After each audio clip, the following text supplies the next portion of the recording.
জলিলের বর্ষাকে সরাসরি দেখে আমার জীবনটা পুরো ধন্য হয়ে গেল। কোথায় দেখা হলো তার সবকিছুই ডিটেলস আপনাদেরকে আজকে আমি শেয়ার করব। চলুন আজকে আপনাদেরকে সাথে নিয়ে চলে যাই সেলিব্রিটিদের মেলায়, যেখানে যাওয়ার পরে আমি এত সেলিব্রিটি দেখেছি যা আমি এক্সপেক্টও করতে পারিনি। মানে আমি দেখছেন উচ্চারণও করতে পারতেছি না এক্সাইটমেন্টের চোটে। সেলিব্রিটির পাশে বসে থেকে নিজেকে হঠাৎ করে সেলিব্রিটি ফিল হচ্ছিল, কারণ সব ক্যামেরা দেখে আমার দিকে তো না, আমার পাশের যে সেলিব্রিটি ছিল তার। কয়েক মিনিটের জন্য নিজেকে সেলিব্রিটি ভাবা শুরু করলাম, এবং নিজেকে সেলিব্রিটি মনে করাটা দোষের কিছু না। সেলিব্রিটিদের আশেপাশে থাকলে নিজেদেরকে সেলিব্রিটি মনে হবে, এটাই স্বাভাবিক। বসে থাকতে থাকতে সাডেনলি দেখলাম যে অনন্ত জলিলের বর্ষা এসে হাজির। আবার হঠাৎ দেখলাম আমার পাশে বসা সেলিব্রিটির মুড অফ, কিন্তু কেন মুড অফ সেটা তো আপনাদেরকে বলবো না। শুধু অনন্ত জলিলের বর্ষাই কিন্তু ছিল না, আরো অনেক সেলিব্রিটি ছিল। ওইখানে ছিল রওশন, তারপর হচ্ছে মিশা সদাগর, তারপর আরো নিপুণ, আরো কে জানি ছিল, আমি চিনিও না। যাই হোক, শুধু সেলিব্রিটি দেখলে তো আর পেট ভরবে না, তাই একটু খাবার খেয়েও পেটটাকে ভরাতে হবে। আমাদের জন্য ছিল আবার সেলিব্রিটি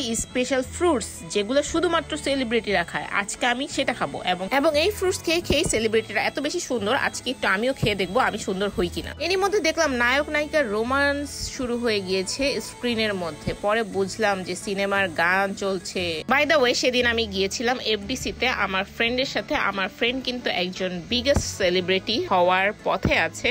সে তার সিনেমায় হচ্ছে রিলিজ হবে, সেটারই ট্রেলারের উদ্বোধনী ছিল। সো তার সাথে আমিও গিয়েছিলাম, যার কারণে আমি এতগুলো সেলিব্রিটি দেখার সৌভাগ্য হয়েছে, এবং তাদেরকে খুব কাছে থেকে দেখেছি এবং কথাও বলেছি। অনেক তো ফান করলাম, কিন্তু যখন দেখি যে নিজের ফ্রেন্ডকে স্ক্রিনে এবং এত বড় স্ক্রিনে, তখন কিন্তু অনেক বেশি প্রাউড ফিল হয়। যদিও সরাসরি কখনো বলা হয় না, না বললেও সমস্যা নেই। আমার এই ভিডিও দেখবে, ও একদম পুরোটা দেখবে, দেখে নিজেই বুঝে নিবে ওর আমি কি বলছি। সিরিয়াস কথাবার্তা আমি একটু কমই বলতে পারি। সবার গান এবং ট্রেইলার দেখানো শেষ, এর মধ্যে হচ্ছে সবাই সবার মন্তব্য দিচ্ছিল, সবার কাছে সিনেমা ট্রেইলারটা কেমন লেগেছে। এরই মধ্যে অনন্ত জলিল এবং বর্ষা মঞ্চে চলে আসলো, কিন্তু মঞ্চে আসার পরে এই হলো এক জিনিস, যেখানে আমার শুধু অনন্ত জলিলের জুব্বার নিচে যে জুতা, সেটার দিকেই চোখ ছিল। ভাই, এটা আমার দোষ না, আমার চোখের দোষ। বাই দ্য ওয়ে, অনেক তো ফান করে ফেললাম। খুব সুন একটা সিনেমা আসতেছে, বাংলা সিনেমা, যেটার নাম হচ্ছে ডেড বডি, যেখানে আমার একটা ফ্রেন্ড আছে। যদিও তাকে আমার ফ্রেন্ড বলা যাবে না, তাই বলতে চাই না, সে আমার ফ্রেন্ড না, আমার দুশ্মন। যাই হোক, বাংলাদেশে একটা নতুন সিনেমা লঞ্চ হচ্ছে, যেটার নাম হচ্ছে ডেড বডি, এবং এটা হচ্ছে মে মাসের 3 তারিখে রিলিজ হবে। আপনারা সবাই চাইলে যেয়ে দেখে আসতে পারবেন। আমি কিন্তু সেলিব্রিটিদের পাশে বসেই হচ্ছে এই অনুষ্ঠানটা উপভোগ করেছিলাম। আজকের মতন এই পর্যন্তই। আল্লাহ হাফেজ।